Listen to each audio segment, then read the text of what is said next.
everyone? Welcome to Encinas Unfiltered. We got week 16 fantasy football. If you haven't already, please like and subscribe. Also, you can check out our website, www.encinasunfiltered.com. There you can see our picks of the week. You can also see that on our Instagram.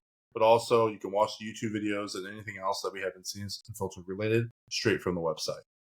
X, we got week 16 fantasy football. Should be semi-playoffs for fantasy football for those of you. Some people, if it's not, you really need to talk to your league managers. This is first week for some of them.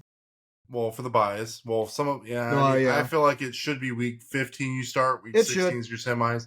Week 17 should be your finals. Your championship game. You don't like having your week 18 as your final because a lot of teams sit. A lot of teams sit. It's all waiver wire pickups at that point. Yeah, exactly. That's a rough one, boys. As usual, we're going to do our starts and sits. So this week and next week is going to be our last weeks. So these next 2 weeks are going to be our starts and sits. And after that, we're done. Week 18, we will not be doing starts and sits for the rest of the year. And then we will still go over our football bets. And then it'll be more of like I don't want to say a wing session. Like it is winging it, but it's just going to be more of a discussion. Yeah. It's going to be a BS session, really. It's going to be a heated discussion. We have Bevel coming back. It's been a year almost. So he's going to be back for week 18. And we got Kolby coming in as well. And we have X and myself. We'll talk about playoffs. We'll talk about Super Bowl. We'll talk about our predictions there. We'll talk about how we felt the season went for fantasy-wise overall. There's a whole lot of things. It'll be a lot of things. And then from there on, we'll probably be doing just not fantasy stuff, but more just talking about football playoffs in general. And then, like I said, as the weeks go on leading up to the Super Bowl, the episodes are going to get shorter and shorter. And eventually we'll be done, and then we'll be back with you guys in August or maybe July, depending on when people start drafting for fantasy football. But I will just start straight out the gate. Starting at quarterback this week, I got Baker Mayfield at Dallas. So Baker Mayfield has shown that he loves to throw the ball, and he's pretty good. He's pretty damn good at it, if we're going to say what it is. I mean, he loves to throw. Mike McMillan, he's getting the ball to somebody. And even Bucky, he came back and did well too. So I think Tampa Bay's offense is booming. Dallas's defense is not the greatest. I think it will be a higher scoring game just because Cooper Rush is starting to figure it out with CD and incorporating Donald into the run there. So look for Baker Mayfield as a must start. And Jared Goff. So Jared Goff, they lost to the Bills last week. Tough game. Had an absolute killer of a game in general. But the Lions defense sucks. The Chicago offense sucks too. But I just feel that Goff is going to absolutely throw the ball. Montgomery's injured, so now it's on Gibbs. I like to call him the Big Gibber, to kind of handle backfield duties. But Jared Goff should be in for a great week against Chicago, who hasn't been very good. I also like Chicago's offense, but I'll kind of get into that later, just because it is a divisional game, and the Lions defense is absolutely trash right now with all the injuries. Sitting. So I know Kolby might feel a certain way about this, and you'll see it later when the episode releases on his hot takes. But I'm sitting Bo Nix against the Chargers, man. And even though Bo Nix has been really hot and doing well, it's a Jim Harbaugh defense. And one of the things Jim Harbaugh is very good is if you go fool me once, shame on him. Fool me twice, you're not going to fool me again. And that's how Jim Harbaugh kind of operates. He will figure out your team. And I do not think Bo Nix is going to have an answer for that Chargers defense, who the Chargers in general are looking a lot better this year. So I really do not like that matchup. And then I'm sitting Herbert. Herbert against Denver, it's tough, man. It's a tough divisional game. It's in LA, but it's a Thursday night game. Yeah. Herbert hasn't really looked good the last couple of weeks, to be honest. And their receivers are really young. Ladd McConkey's coming back from injury. He did all right last week, but I just don't think it's going to be anything crazy. And Denver's defense has been top tier this year. So look for a really close game. An exciting game, I'll say that. It's definitely something worth watching. But it will be tough fantasy-wise. I'm okay for a low-scoring game. I had to settle for the Chargers defense in my playoff. So I'm hoping for a very low-scoring game. I think it's going to be very low-scoring, in my personal opinion. I really hope. Right. X, who are you starting at quarterback this week? Quarterback, we got the boy Murray. I like him going against Carolina. Carolina's just a bad team right now. There's solid matchups going on right now. Well, let me rephrase that. Carolina's defense is bad. Their offense is pretty good. I mean, for the most part, Bryce Young's figuring it out. Yeah, you would hope, that Thielen would be a little bit more into it, which is a surprise to me. I really thought that Thielen was like pretty solid pick, but that one, that one was a rough one. But either way, I think Kyler Murray's gonna do big things. Gonna do big things. Then, just as you kind of threw that out there, I'm starting the boy Rush. Starting the boy Cooper Rush against Tampa Bay. I really think that will be a shootout of a game. I think I don't have him as my sits, but I think that Dowdle is going to be on the decline in this game because I don't think it's going to be close enough to where the run game is going to be exactly utilized. Oh, really? Wow. Yeah, I don't think so. I think that Tampa Bay has a good run stop defense. Sometimes. It's all right. So here's my thing. So stats matter, right? Statistics matter, but to a point. Because, like, at the end of the day, statistically, right, Patrick Mahomes sucks right now. But he's also still hurt. But regardless, when he was playing, he's still one of the best quarterbacks. So, statistics play a role, but to a certain degree. How's Tampa Bay's run defense looking? They're allowing 4.5 yards per carry. Ooh, that is pretty bad. But regardless, like I said, sometimes statistics don't always back it. And you see that in fantasy actually almost every single week. Statistically, the matchup should be good, right? They should be good. But it doesn't always turn out that way. They're 11th ranked against the Rush this year. So, I mean, it's not actually pretty good. Almost top 10. Not so, all in all, I think that Rush, I think it's going to be a shootout. I think it's going to be a battle of the quarterbacks, and we're going to see how that goes. You're going to sit Brock Purdy against Miami. Brock Purdy is not garbage. Not doing good. He is a small bit wealthier man's Will Levis at this point. Oh, which the boy got benched. It's time for the Mason Rudolph show, baby. Let's go. But all in all, Brock Purdy sitting against Miami, you're probably good there. I mean, you could get Cooper Rush in your more smaller leagues. Cooper Rush should be there. I think that would be a much better option than Purdy.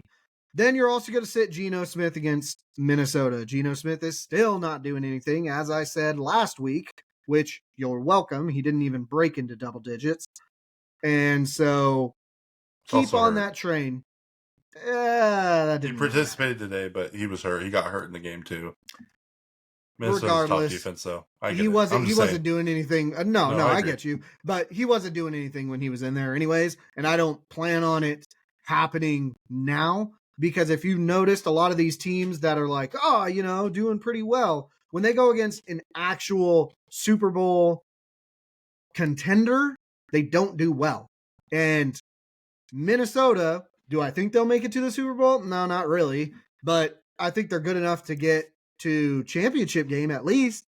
And so most teams that are like that you're noticing are just blowing people out of the water.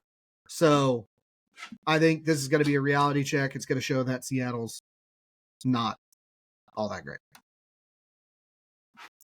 Yeah. I mean, I agree with you on Geno Smith. I will say, for those who have a league like I do, where it's 14-man, you're out of the playoffs, and you're going for a high score to win $20 a week, Michael Penix might not be a bad idea. He's playing against the Giants. We'll see what happens. I'm starting him. I'm not gonna lie, dude. I love me some first-time quarterbacks, boys. So I have to play him over Geno, though. That's the only two quarterbacks 100%. And I had 100%. No, I would. I have no other options at this point. Yeah. No, you're playing him. 100% you are. So I really like that matchup. I think we're going to see what he has. And I think if he does well, Kirk's done and probably going to get traded. There's already rumors that he might go to the Niners. I don't like that. At half his salary, so he'd be that who? 27. Cousins? Yeah, I don't like that. Shanahan's Ugh. obsessed with him. I know. What? But they don't want to pay Purdy 60. Well, So, I mean, to be honest, in the right system, Kirk Cousins can shine. well, To be honest, that's Kyle's system. I mean, that's how he was Hmm? successful for the Redskins back in the day, too. I wouldn't really be too upset, to be honest. We'll see. I don't know. I mean, there was even talks that the Titans were looking at him if they wanted to go with a veterans presence, and I was like, nah. No. We're in full rebuild. We don't need to be spending money like that. That's fair. Pick up a rookie. I just thought it was an interesting take, and I do think we're going to see what Penix has. So it's against a really crappy team, so we'll see what's up. Right? Yeah. Next, starting at running back. I think before we even started this, I talked about Ford. We did. But you're starting Ford. So personally, in my fantasy matchup, I'm not. But I think if you're in a situation where you have a Montgomery who's hurt and you need to fill him in, I think he has a great matchup against Cincinnati. And DTR, who's their new quarterback because he took over for Winston, is absolutely garbage and has shown to be garbage anytime he steps on the field. So they might be running the ball more. But Nick Chubb is out for the season. So Ford might be worth it. For me, it's not too much of a risk for me in my current situation. I'm personally going to start Hubbard over him. But I think he has a great matchup. And then you're starting Garindo. Garindo has shown, even with his ankle injury, that he's producing enough points. To me, 15 points as a running back as average, I'm taking that all day. That's a win. Yeah. And he's shown to be consistent. He can get the ball. He was drafted. Jordan Mason was not. He's a fourth rounder with a lot of speed, a lot of size, a lot of weight. Only 220, I think, 225. He has some pretty good size on him, so I like him against the Miami defense, who has been kind of whatever this year. And to be honest, I think San Francisco is going to be looking to run the ball quite a bit because their throwing offense has been terrible, a.k.a. Debo Samuel. Sitting, though, garbage. You got to sit Kansas City's running backs. And I keep saying it every week, and I still see people starting them, and I don't understand why. But I will use this caveat. If Mahomes does not play, you might want to start Pacheco this week. If Mahomes does play, then you do not want to start any of your Kansas City running backs. And that's just depending on if he plays or not. They're playing against Houston. Houston's front line is pretty good. I mean, they had the Rookie of the Year last year for defense. So, I mean, it's not like they're a bunch of slobs. And I do think, though, like I said, with the caveat that Mahomes does not play, the running backs are going to get a lot of work. But if Mahomes does play, it's going to be kind of the same old story, and it's not really worth starting unless you absolutely have to. And then you're going to be sitting Pittsburgh's running back. So Baltimore, divisional game. Baltimore's defense has been really bad this year for whatever reason. But Pittsburgh usually has a tough time when it comes to Baltimore's defense, just if you look at statistically in history, the history of them. And Najee Harris and Jalen Warren, I mean, they're fine, but they're not the greatest running backs in the world. They're definitely more of a flex option, in my personal opinion. So because of that, just with the divisional matchup, I don't trust it. Also, you got to remember Baltimore's probably going to be scoring a lot, just even though Pittsburgh has a great defense. Well, I don't know. That's a hard one, right? Because it can go both ways. It can either be a really low-score game or Baltimore's going to win by a lot. And that's kind of truly how I see it because the game is in Baltimore. It's not like it's in Pittsburgh. If it was in Pittsburgh, I'd say it'd be a closer game. Yeah.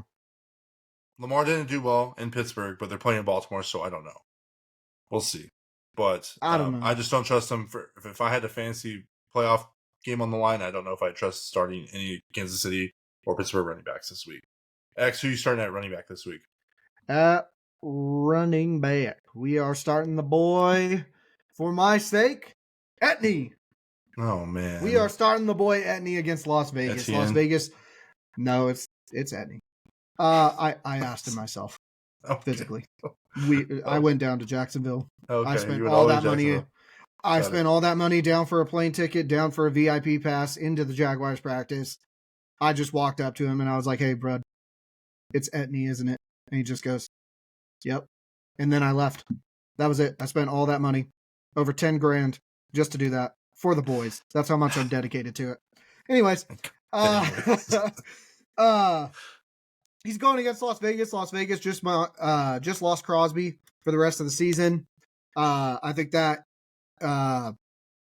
it's obviously a big blow to the D-line, but I think honestly that it's a big blow to the defense as a whole in a leadership role. Crosby is a leader in there. he might not be like, so there are times where people will be like, oh, like he's the best player on this team's defense, so he must be the leader, but he's actually not. In this situation, Crosby 100% he's not probably your vocal type. He's probably not the one that's going to sit there and give you this rah-rah speech, but he's going to keep you focused because he's going to be messing around. He's kind of like the Kittle. You know what I mean? Kittle likes to mess around. Kittle likes to do all these things, but he keeps people focused, and he helps to keep them focused and not get too lost in it, right? Would you call Kittle a leader? No, probably not. But at the end of the day, his personality will help keep the team focused and not get lost in the sauce, so to speak. And so that's what Kittle's a locker room leader, if that makes sense. See, I wouldn't even go that far, to be honest. To be honest, I think he is that guy that that players would confide in. He's kind of that, he's that guy. So like, for example, in the WWE, right, for all you wrestling fans out there, The Undertaker was that guy, right? So right. Vince McMahon obviously owned it all, but whenever there was any issues, everybody went to The Undertaker. The Undertaker dealt with it within the locker room. And I feel like that's how Kittle is, right? So I feel like that's also how Max Crosby was. Max Crosby would be the guy that everybody would go to and be like, hey, bro, like, we're having an issue. How do we fix this? And then Crosby would dish out whatever he's got, right? And I feel like everybody respected that in that sense. So I feel like Las Vegas just took a big hit, obviously, in the D-line, but they also took a hit in the morale portion of it. So I feel like that defense isn't going to play the way that it should. And so I feel like Jacksonville is going to be able to expose that. And obviously, like I said, for also my personal gains, I hope that Etney does well because I had to substitute him in for Montgomery because Montgomery decided it to be a good idea to tear his MCL. I don't know why he would think that. I think he wished that upon himself, but well, you never know. You never know. Anyways, so I think Etney's going to have a good day. Honestly, I think Jacksonville's going to have a good day there as a whole. And so we'll hope and pray that pans out. Then you got this mid-tier, average ass running back in James Conner going against Carolina. That's why I added him on this list because he's not top tier. He's medium tier at best. Let's see what he should have a good game against Carolina. Carolina's top 5 trash. This week. Got it. Top 5? No. Yeah. Okay. He's number 5. Well, all the good running backs are actually getting injured, so he doesn't really have a lot of competition. So, whatever. Hey, we'll win by default. That's cool. Participation trophies are cool, I guess. So James Conner against Carolina should be a good matchup. I think that Arizona as a whole is going to have a good week. It's just a solid matchup. Even if it is a shootout, James Conner is a PPR back, so that will be beneficial there. You're going to be sitting Najee Harris against Baltimore. I don't like this matchup whatsoever. And just to piggyback on it, you're also going to sit Derrick Henry against Pittsburgh. I don't like this matchup at all. This matchup is scary in the running back department because Najee Harris, all right, Baltimore, right? They're not the defense they used to be, right? They have the stigma like Seattle, right, with the Legion of Boom. They have that same stigma. But Baltimore, when it comes to Pittsburgh, for some reason, they nut up real quick. And they are down for the cause, brother. And so this matchup I just don't like. And I think, like you said, with the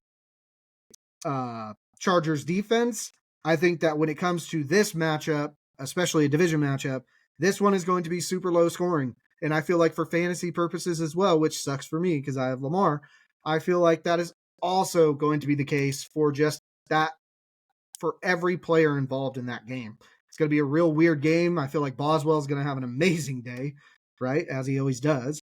So I think that's where it's going to end up landing. So I wouldn't start Harris against Baltimore. Just don't feel comfortable with it. Derrick Henry, same thing. Pittsburgh, for a fact, is a stingy defense. It's just scary all around. I just want to add a couple comments. I would argue that The Undertaker is a locker room leader. 1, that's why everyone went to him.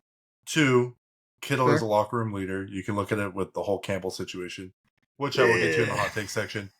3, yes, Max Crosby. Crosby is a huge morale and locker room leader of the Raiders, just based on like who he is and what he represents and his willingness to stay there. He's very committed to his team, even though they're garbage. And he embodies a lot of the morals that the Raiders are looking for in players as far as grit's concerned. He is loyal to a fault. To the soil. So, anyways, those are just my resting comments on that. But I will say, starting at receiver, I do like Brian Thomas Jr. And I know it's weird because Trevor Lawrence is out.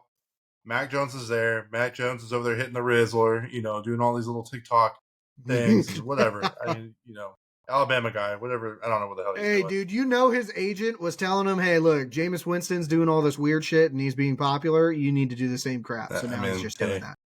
Jameis Winston. I'd rather have Jameis Winston on my team over Mac Jones, though, all day. Mm-hmm. Personally. I don't know. But he has that repertoire with Mac Jones. Mac Jones is throwing him the ball. He's, in my opinion, probably, if not, he should be considered a top rookie, but because of Bo Nix and everybody else, he won't get the reward or the award, but he's been the most consistent all year, if that makes sense. Right. And they're playing against Las Vegas, and for all the reasons you said about Las Vegas, I think he has a really good matchup. And I'm starting DJ Moore, so I know it's weird. Bears offense, trash. I know. Bears offense, I don't trust garbage. The Bears. Trash. I hate the Bears. I get it. But if you look at the list of Detroit Lions defense injuries, it's horrendous. They literally have lost almost everybody at every single position on that defense. So it's all backups. Yeah. They're giving up a lot of points. I mean, obviously Josh Allen is top tier, and I'm not saying he is because Caleb is not. Right. But DJ Moore is going to be getting the ball a lot, and their corners have been absolute garbage this year. Like, I don't know the exact stat. I guess I could look it up real quick. But Detroit has been giving up a lot of points. They're 27th ranked in the NFL for yards given up per game. So they've allowed 3,492, with the Jaguars being the worst at 3,890. So they're 27th ranked in the league this year at giving up yards. And I think as their team gets getting more dwindled down, I just really like, yes, it's a divisional matchup, but if this isn't going to be a one or it's going to be a low scoring game, I think it's going to be a high score. And they've already both proved that in their last game. They had 3 weeks ago.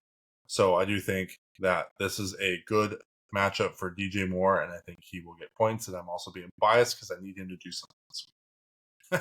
I need him.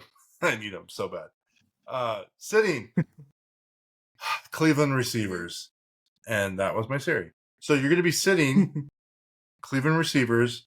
The Jerry Jeudy show is over. It was fun while it lasted. I really liked him. I really wish it could have continued. I really was, go pushing for that playoffs. Well, I'm in playoffs, but I was hoping to put him in there and just keep going and going. But it's at Winston. It's over. The show's over. Cleveland's ready to tank and get a good pick. So call for what it is. Call a spade. And you're sitting Atlanta receivers. And I know I talked about saying Penix might be a good pickup in the flyer in some weird fantasy world. You're not starting Penix for your fantasy football playoff matchup. You're starting him in a situation where you can get high score, and you're doing it for a risk. But because he is a rookie, I don't know if I trust him with Atlanta receivers. And honestly, Atlanta receivers have not been good since week 7. So because of that, I just do not like their matchup this week. Actually, you got starting at receiver this week. So starting, I got the boy Addison. Addison going against Seattle. I like the matchup. Addison's been popping off lately. We are waiting for a game for him to even out. I don't think this will be the game, but Seattle, as we talked about, Seattle's defense is just known for the good defense, but they're not actually all that great. That offense is kind of in disarray right now. So I feel like Addison will get a lot of opportunities to be able to do what he needs to do. And he's been showing himself reliable to where it seems like the coaching staff has been giving him a little bit more love. And so that's good because that also takes pressure off of Justin Jefferson, and Justin Jefferson's still been producing. So good stuff there. Next one, as I talked about before, Marvin Harrison going against Carolina. I feel like this is going to be his bounce back game. Good week for that to happen for playoff purposes for all of you who stashed him and was too stingy to either drop him or trade him. I feel like this is where you're going to start to benefit. He's going to ball out where it matters, so to speak. Sitting, I still see people start him, and this is why I'm saying it. Amari Cooper, stop it, okay? I don't care if he's going against a Pee-wee squad. You're not playing him. You're not playing him. Josh Allen does not care for him at all. The coaching staff does not care for him. He is a decoy. He is just out there based off name solely. That's all he's doing. And if he pops off, cool. This is the one fluke game against New England. Like, nobody really cares. Amari Cooper, please drop him if you have him. Pick up somebody that's viable. Pick up somebody that actually does something, because this man is going to do nothing for you. Next, you're sitting Cooper Kupp against the New York Jets. The reason why you're sitting Kupp, not because he got the goose egg, right, last week, which I'm pretty sure some of you probably lost because of that. Sure but did. It has just been shown that Puka is the man. He's the guy. He's the guy in every single play. He is the hot route. Every single play. He is the number one target every single play. That puts Cooper Kupp in a weird situation. Kyron Williams likes to get passes out the backfield. You got a whole lot going on there to where Cooper Kupp is starting to phase out. Cooper Kupp is old, nonetheless, too. Can he still produce? Yes. I'm not saying he can't. But what I'm saying is right now, this is not a good time. We're in playoff time, boys. So shut that one down. Just shut it down. He's 31. Is that old for a receiver? I would say what makes him old is his injuries. No, stupidly old. Stupidly old for a receiver. Stupidly old. Running backs and receivers are about in the same category. Going on to tight end, and I know you're going to freaking disagree with me, you bastard. Hell yeah. I'm starting Laporta this week at Chicago. No. Lions are throwing the ball. Chicago's trash. Laporta's going to have a great game. Montgomery's going to go out. They're not going to just feed Gibbs the entire time. They're going to be throwing the ball. Amon-Ra finally had one good game. Bobbert still lost. Sorry, Bobbert. But the boy tried. I think Laporta, this is the game. He's been doing pretty good. He's been consistent the last couple weeks. They're ramping him up for playoffs. I really like this matchup, and I'm starting him over TJ this week. So I like him, and I'm starting Kincaid. Kincaid came back off of injury. No. Josh Allen's been throwing to him. He got a touchdown. They're playing against New England, whose defense has not been good. The team's not good. No. So I do think Kincaid will be getting a lot more opportunities as well, and I do think he's a must start against him. It's a trap. That's fine. It might be. Oh, Siri heard you. And it might be a trap, but I just think they both have great matchups this week. Sitting, though, I'm sitting Njoku for the reasons we talked about with everybody else. Unfortunately, just like with Cleveland's receivers, Njoku is in that category. He came back. He looked good. They're playing against a really bad Cincinnati team, but their backup quarterback is really, really bad. And I don't know what is making them go to think, okay, even though Jameis has thrown 3 interceptions, you still play him because Jameis can also throw you 5 touchdowns. There's no other player on that team. He's better than Deshaun Watson. Call it for what it is. He is. So why are you going to be sitting someone? They said that they're going to play Deshaun Watson again because they paid him so much money they have to. And they messed up. They should have just cut him, take the L, and move on because you're not going to be winning. Yeah. Who wants to go to a team that's just going to keep losing, to be honest? But now that DTR's in, don't start Njoku. It's not worth it. Definitely not worth your fantasy season. And you're sitting Zach Ertz. So Ertz has come back, has looked really good. I just don't like this personal divisional matchup game. There's some where I like the matchups because not all divisional games can be too low scoring. But Philly is a really good defense. They are better than the Washington Commanders. And I do think that Philly does and has shown that they know how to stop Ertz. And because he is coming back from injury too, he's not 100%. So because of that, I just do not think he has a good game. And I don't think it's worth putting him in your tight end slot if you're looking to win and go to the championship this next week. Actually, you're starting at tight end this week. So we got the boy Kraft going against New Orleans. I like that matchup. That's a good matchup. New Orleans is also in disarray. That team just, like quite a bit others, can't seem to get it together, plagued by injuries. I mean, it's just a crap show. So Kraft should have a good week. That defense is giving up a lot, and Jordan Love loves to spread the love. So I don't see why Kraft would not be effective. Then you are starting the boy Schultz against Kansas City. I like this matchup. Kansas City, their defense is good. However, I feel like Schultz is due a comeback game. And I feel like this is going to be the one. I feel like Schultz is not really going to be looked at a whole lot. And Spagnuolo is a good defensive coordinator. However, I think that Schultz will be a little bit undervalued in his game plan. So I feel like Schultz is going to be a solid matchup. Sitting, you are going to sit the boy Laporta against Chicago. Chicago is still a good defense. They are still a good defense. And they are going to take out Laporta. They're not going to make him very viable. I think that they have the defensive personnel to handle it to where it's not really going to be a issue for them to handle Laporta and take out Amon-Ra, Jameis Williams. Now the Lions' backfield is a little bit of disarray. Campbell already said he's not going to rely 100% on Gibbs, so he's not going to put Gibbs through a lot of work. So they're going to have to resort to the pass, in my opinion. Now, the only way, and also in another theory, is that they want to see what they have in their third string running back. So they might run a lot. Therefore, Laporta's not going to be utilized either. It's possible. I just don't like the matchup for me, not in playoff purposes. Then you got the boy Oten, what I like to call him. The boy Oten going against Dallas. Dallas, like we already talked about it, this should probably be a shootout of a game.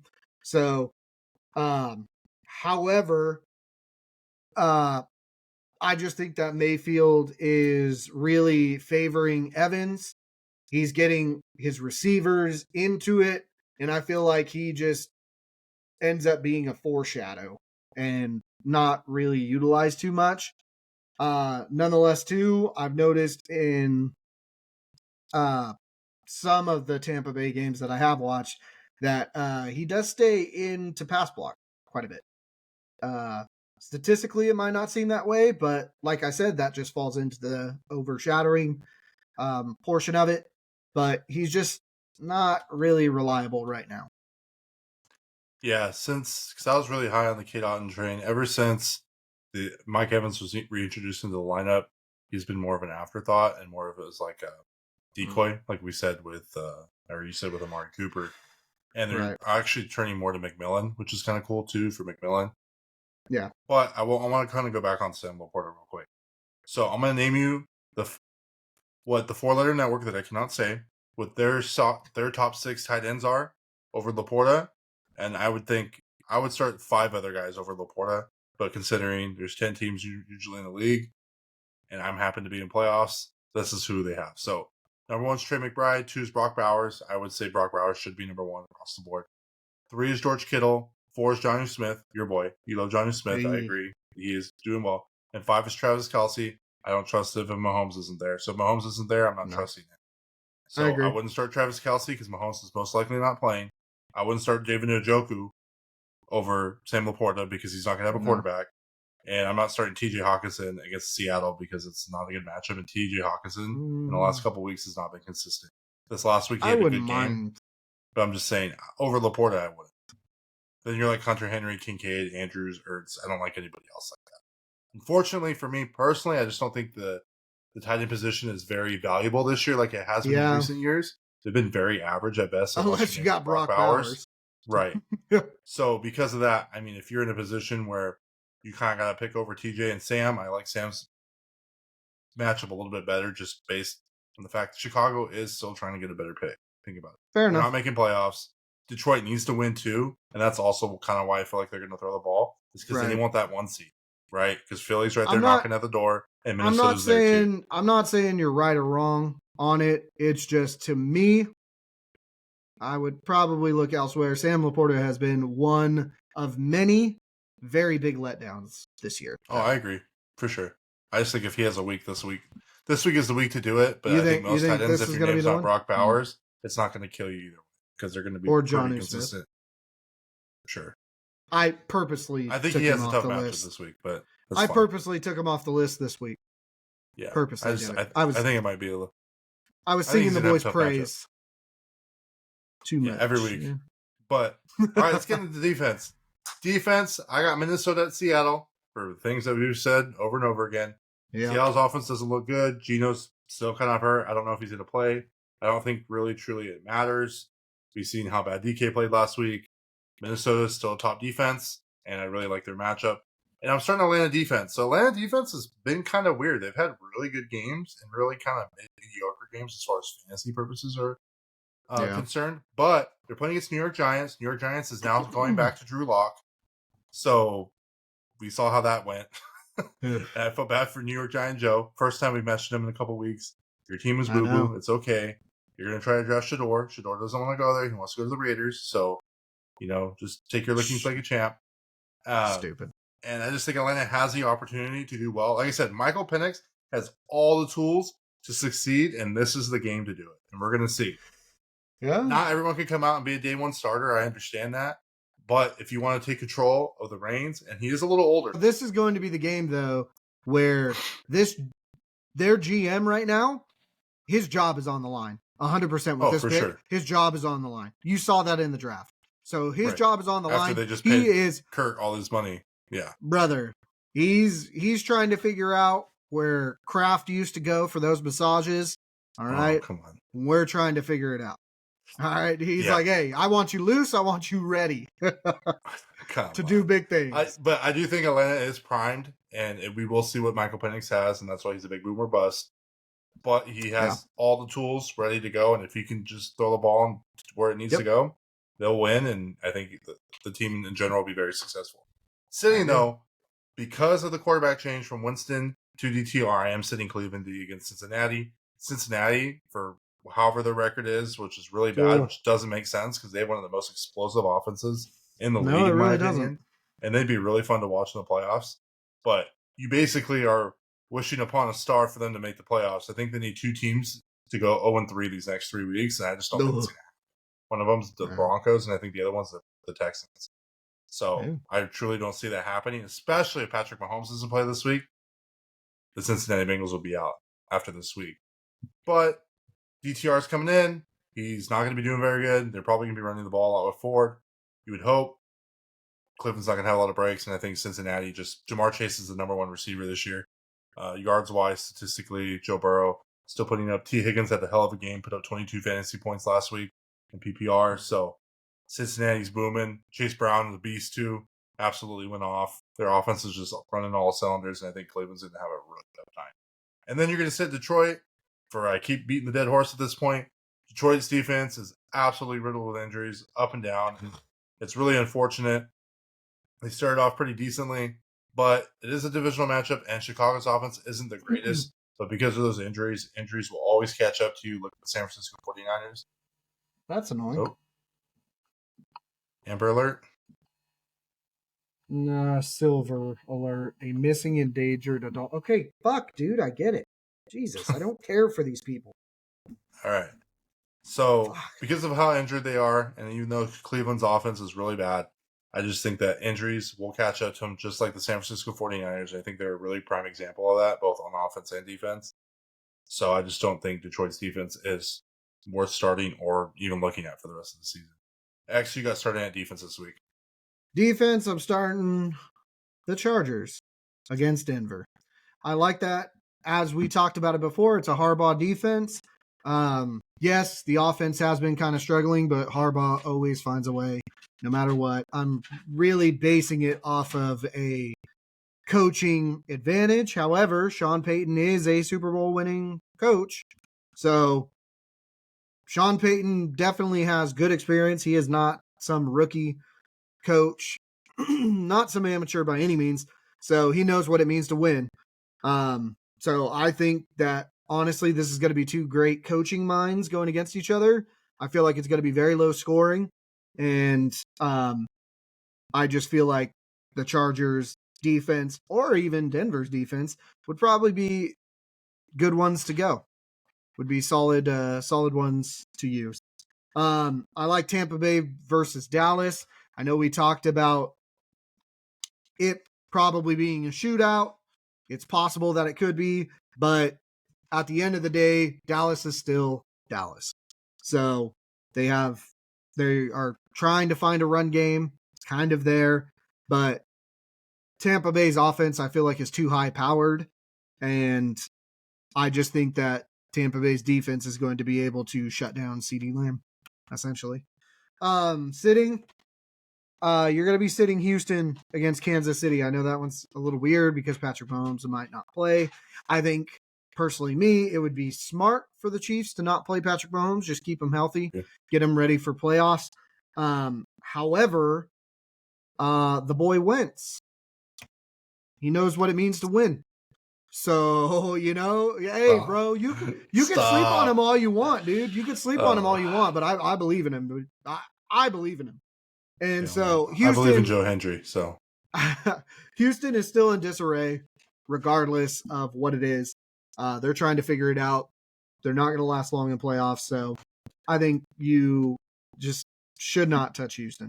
And then, like I said before, Pittsburgh against Baltimore against Pittsburgh. You're going to sit both of those defenses. It's too questionable for me.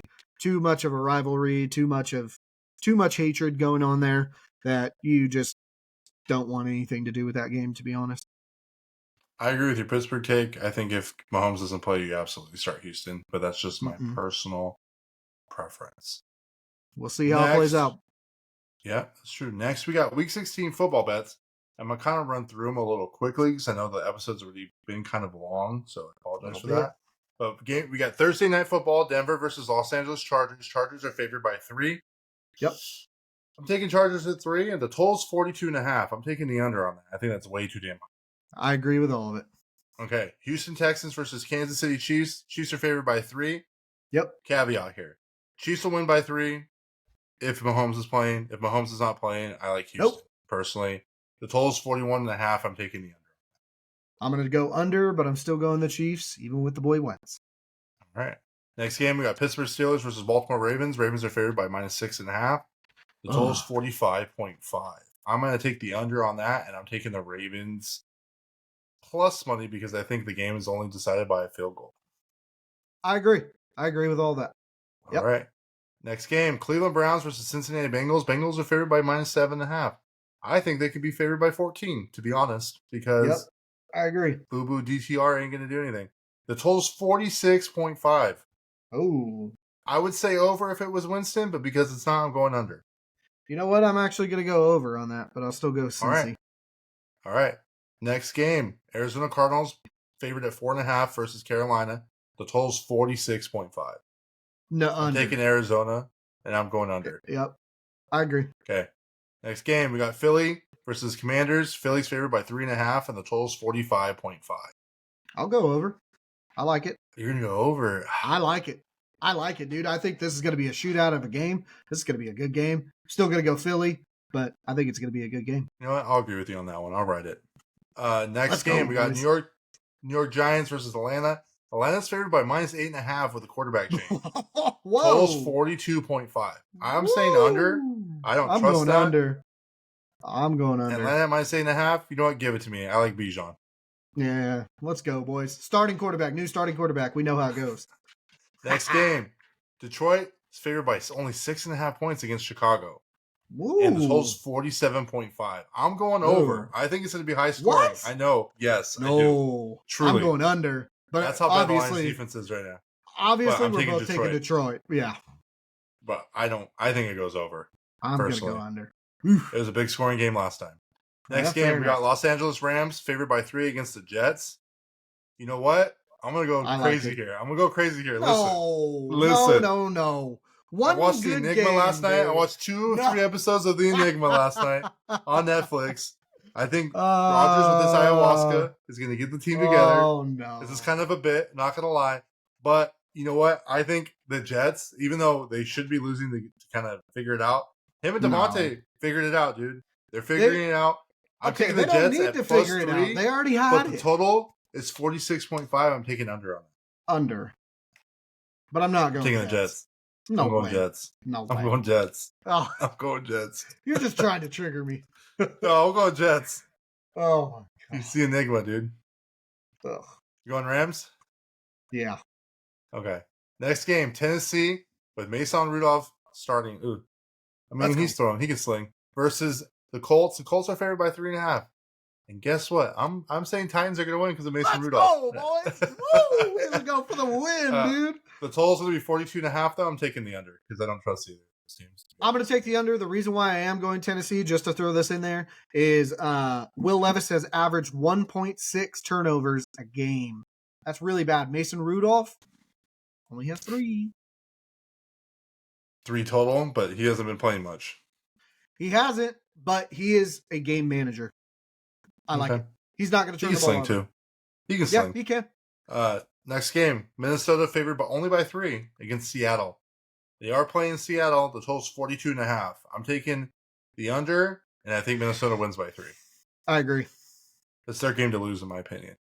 Next game, we got San Francisco against Miami. Miami's only favored by 1.5 points. Taking Miami, boys. Let's go. Just say it. Say it with me. We're going Miami. We're going Miami. The total is 44.5. Oh, I'm taking the under.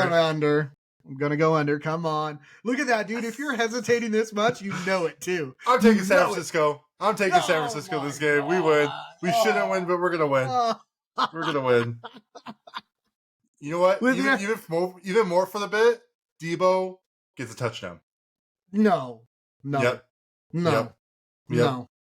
I'm telling you. No. I'm telling you. No. Okay, now you're I feel like Angel right now. It's fine, though. I feel like Angel right now, but it's fine. Yeah, you are. It's fine. I'll admit it. Next game, we got New England versus Buffalo. Buffalo's favored by 14. Absolutely, they should be. Oh, yeah. And the total is 46.5.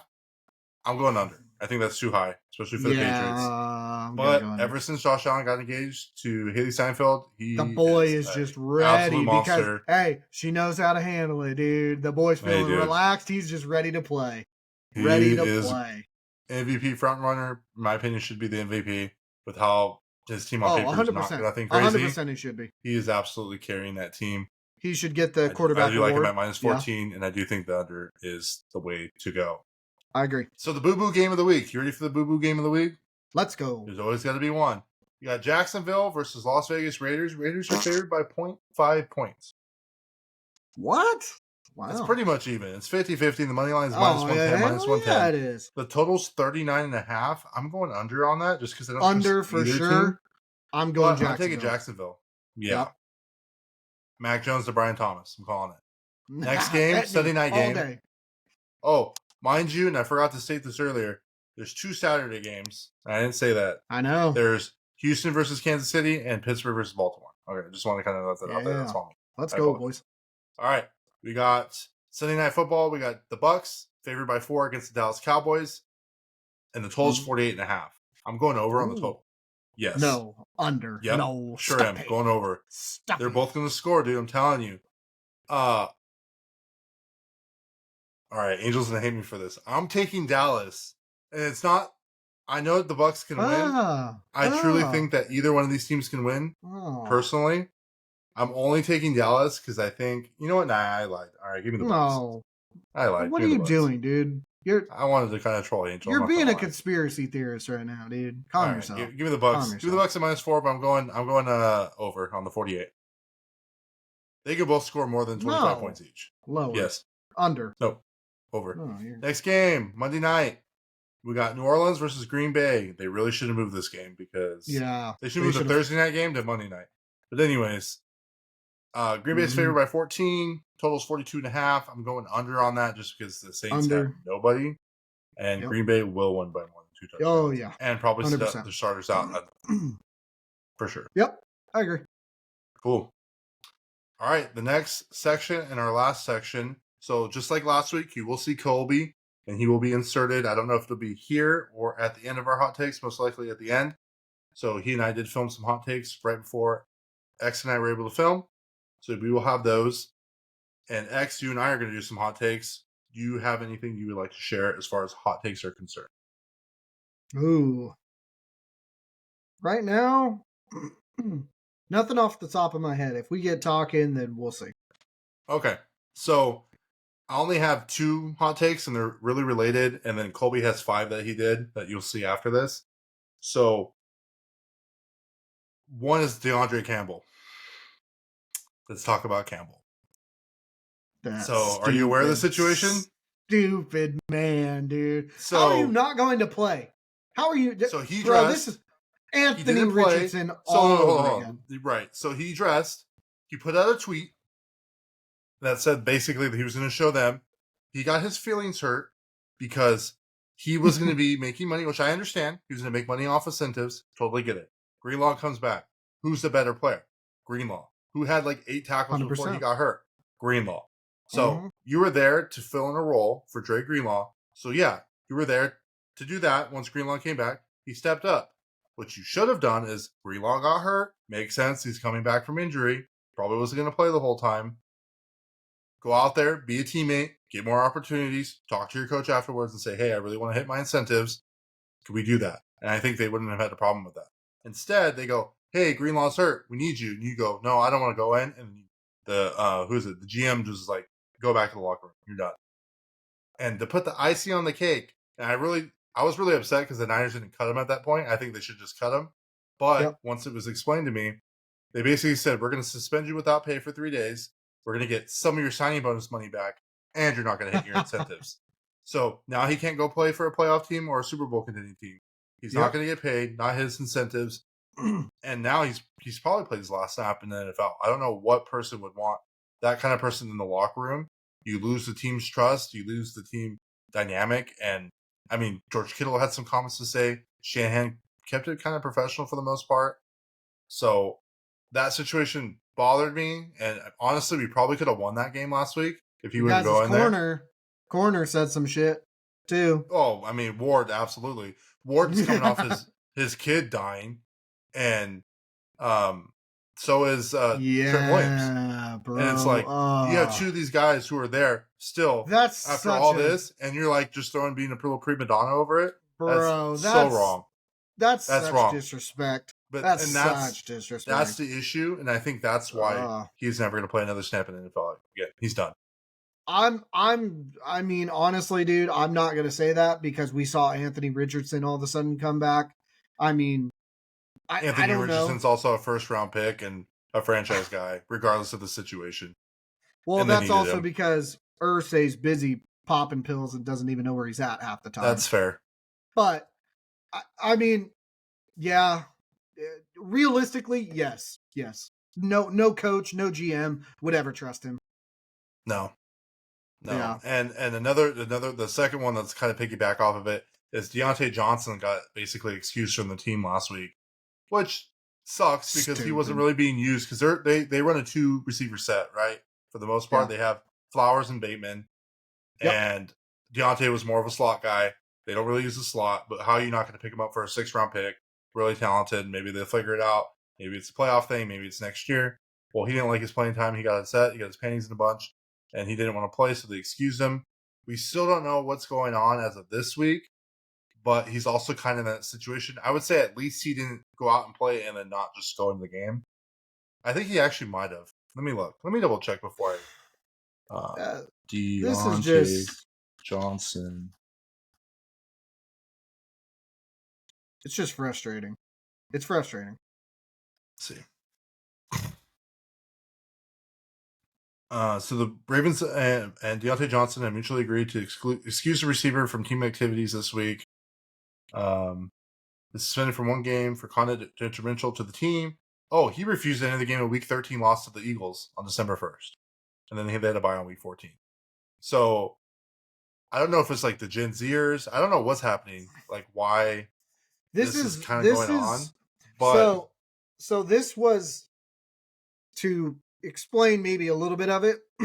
This is what was explained to me. Explain to the audience, so to speak. If you guys don't know, there is a podcast called Bussin' with the Boys. It's with the boy Taylor Lewan and Will Compton. Both played on the Titans, right? Everybody should know Lewan. He was one of the best left tackles.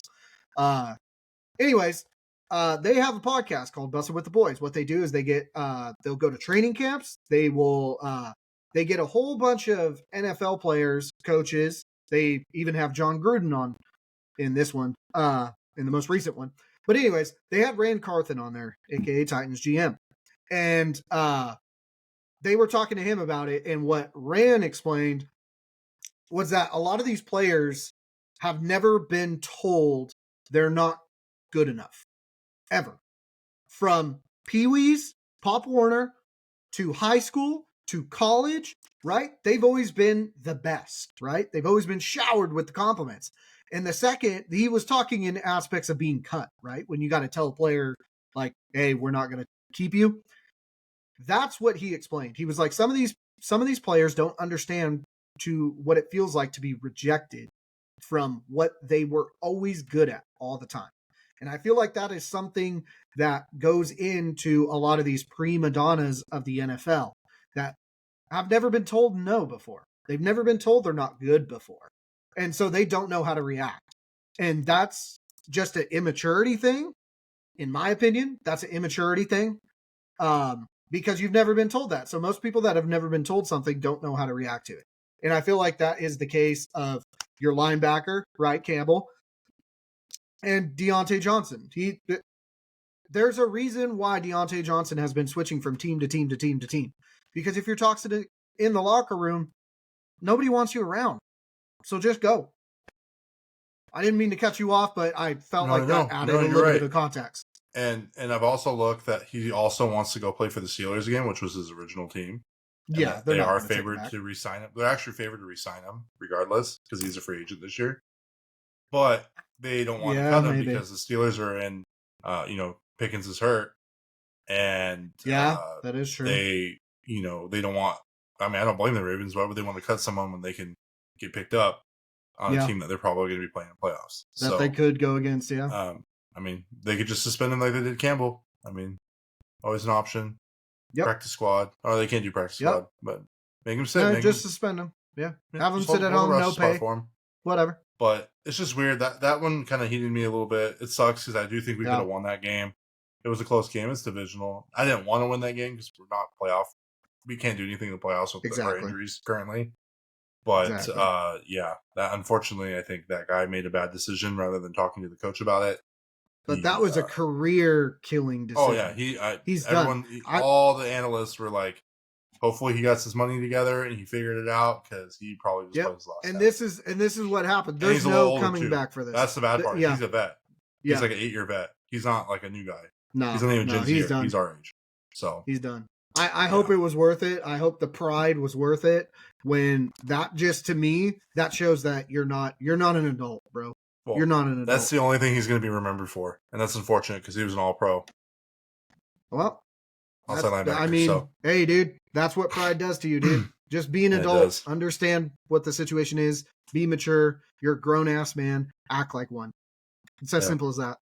But it is what it is, and at this point, this is where the video is going to insert with Kolby and I while he's giving us some hot takes. He got 5 hot takes that he's going to give us. Right on. He did really good on the Mike Evans take, and there will be a little video showing what he said.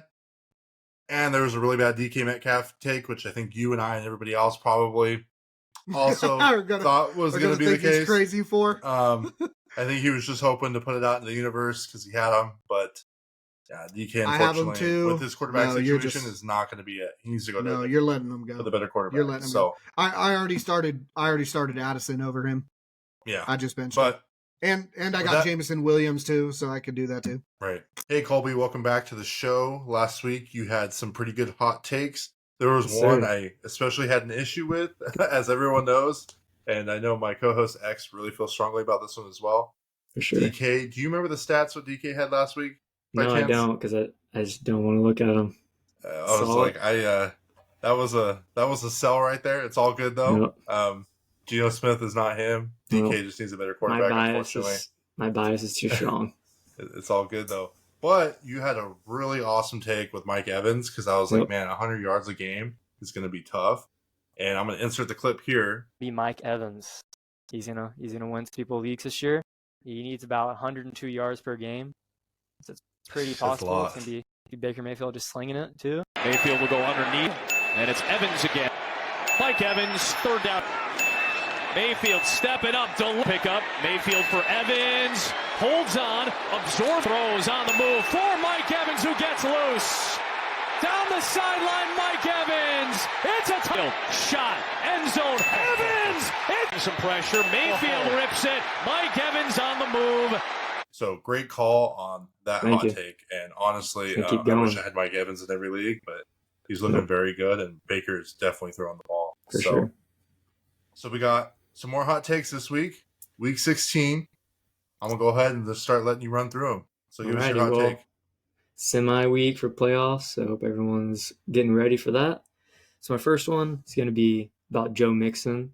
It's going to be Joe Mixon's going to lose some people matchups this week. I know some people have been riding him all week. I mean, obviously, you can't bench him unless you have maybe someone else on the bench that has higher upside. But as you guys know, he's playing Kansas City. Pretty tough matchup.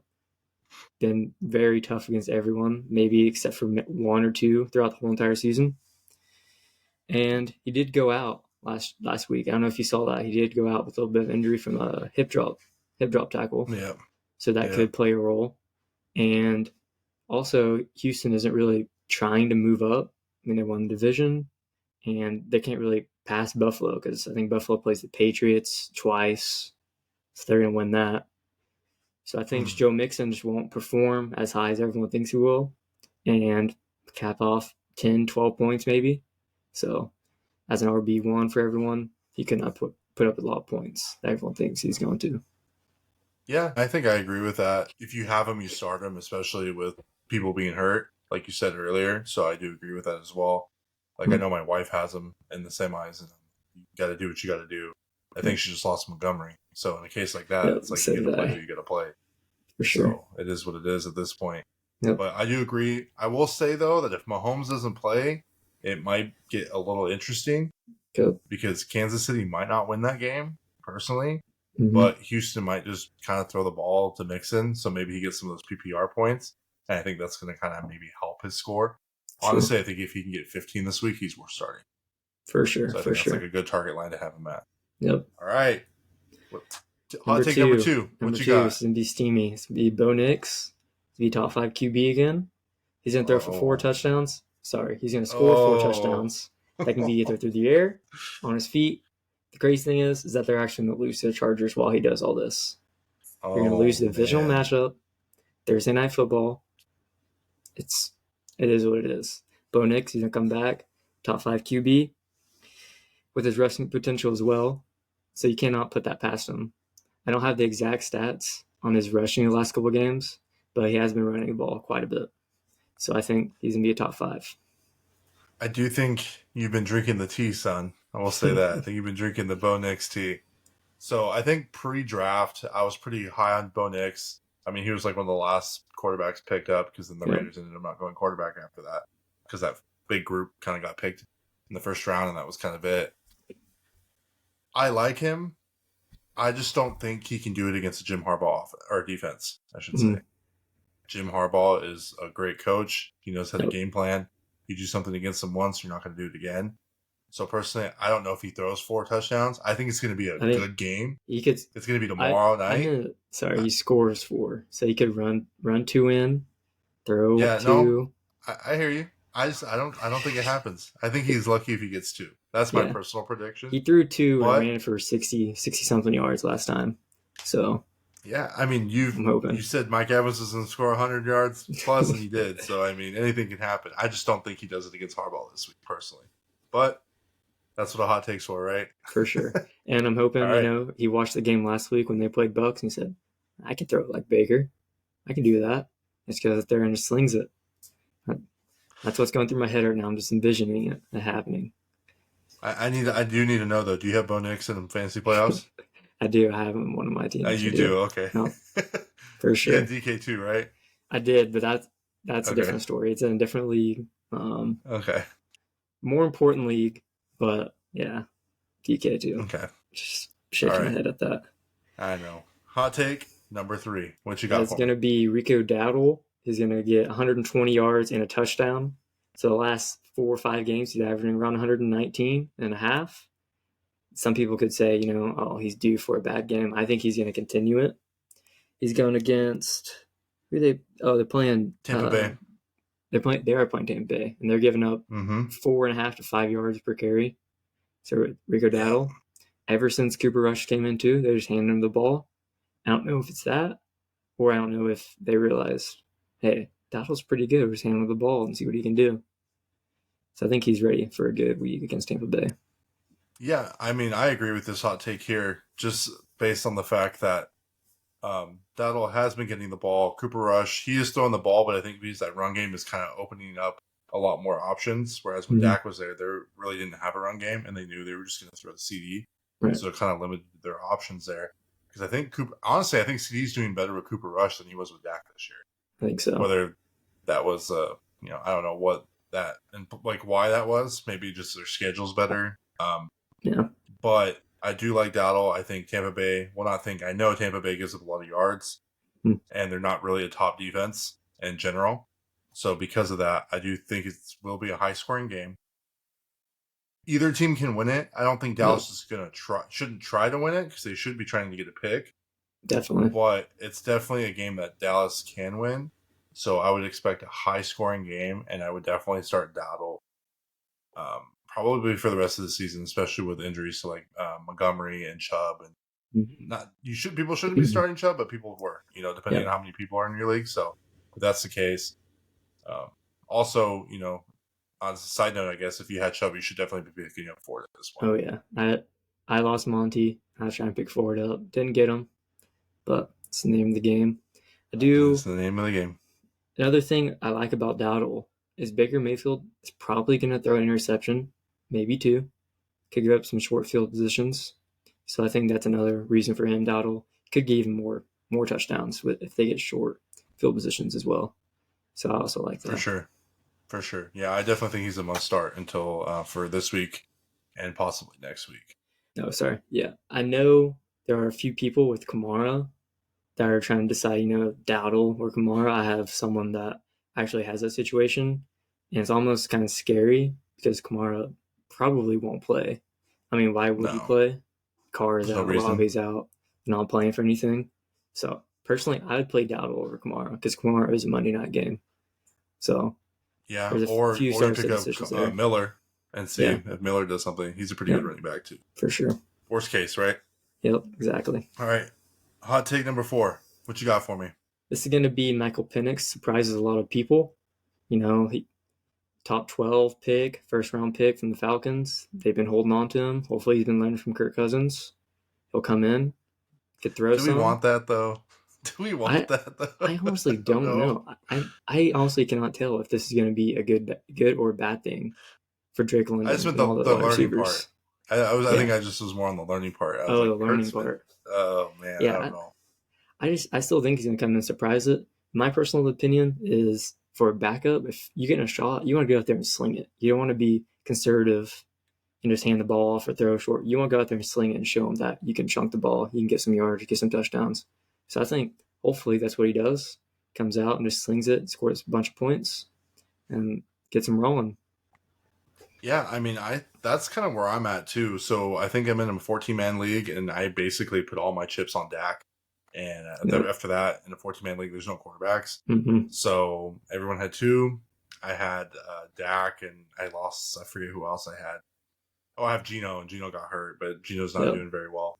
So I kind of am in a situation where I was like, well, I'm going to pick up Penix just based on the simple fact that he's playing the Giants, and the Giants are absolutely terrible and still vying for that number 1 pick this year in the draft. So because of that, I mean, also I'm a little biased because I have Bijan too in my main league with the belt that's right here. So I'm the defending champ, and I can't lose to the 1 seed. So, I'm hoping Bijan gets some little dump offs from Penix. For sure. Penix has an arm. He's quick. we'll see what happens. He will do better than what people think he will do, if that makes sense. And he's I don't older. think he's going to go off, but I think he'll do good. He's older, so maybe just a little bit more mature. Maybe on the NFL side, maybe just thinking through things. Pre-game could play a huge role and factor in his performance. This is his time to win the job from Kirk Cousins. Yep, I'll tell you it's his that. chance for sure. Yep, last one. Okay, hot take number 5. What you got for me? So obviously, everyone knows Montgomery is going to be out for the year, and yes, Gibbs is probably going to be a league winner. He's going to get mostly all the carries, but I think the Lions are going to throw it more. Laporta is going to be used more, and they're going to absolutely just destroy the Bears this week. I hopefully think that they came off the last game with them. They're like, no, that shouldn't have happened. We're gonna stomp them this next time.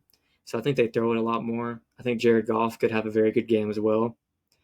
No 500 yards or 400 yards and 4 or 5 touchdowns like against the Bills, but I think that he is in for a good game as well.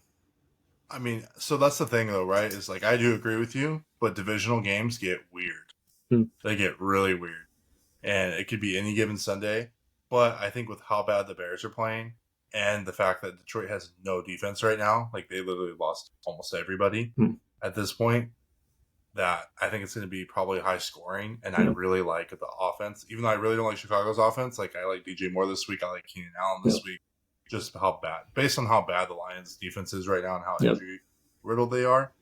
But I also do think Lions are going to be throwing and probably doing a lot of dump offs for PPR leagues for Gibbs, which Gibbs is good at catching in the backfield as well. For sure. It's going to be a very high scoring game. Like I said, I don't know if he does what he did Buffalo, but I do think that I would feel very confident or comfortable with starting them without having to question if I should put somebody else in, if that makes sense. Sure. Yeah. The Lions OC, he's one of the best in the league. He's going to get packages together with the personnel that they have. So I just believe that he's going to get together and he's be like, okay, well, we can't just shove Gibbs in the middle of the line like we do Montgomery. So I think they're just going to throw it more. So Laporta could get a lot of throws this week, a lot of receptions. Yeah, and I'm starting him over TJ this week. So yeah, for sure. Yeah. But thanks for coming on. Appreciate the hot takes. I'll be inserting the videos, so hopefully everyone likes his videos. Hopefully we don't get copyrighted, and that would suck, and I'd have to figure that out. But next week we are going to be coming out with the episode a little earlier, possibly. And Kolby, I'll talk to you after this. So I'll probably be editing this. But yeah, if there's anything you guys want us to go over for hot takes, let us know. We got week 17, which is Fantasy Football Championship, and week 18 is going to kind of be a free for all of sorts. So if there's anything you guys want us to talk about, let us know in the comments. Hit us up, DM me. I've been getting a lot of DMs, and we'll go from there. Kolby, thanks for coming on. Thank you. Peace. Everyone, thanks for sticking around. I know it was a little bit of a longer episode, but like I said, as the weeks keep going, week 17, we'll have one big final long episode, and then it'll start getting shorter and shorter until Super Bowl, and then that'll kind of be it until fantasy football rankings and drafts start happening again. But like I said at the top of this, if you haven't already, please like and subscribe. It greatly helps us out. Also, check out our website, www.encinas.unfiltered.com. You can see our picks of the week. You can watch the episode directly from there and see everything that we have going on as well. X, thank you for coming on. I greatly appreciate you coming on. Sorry it's a little late. But everybody have a good night. Or I don't even want to say that. But until next time, peace. Later.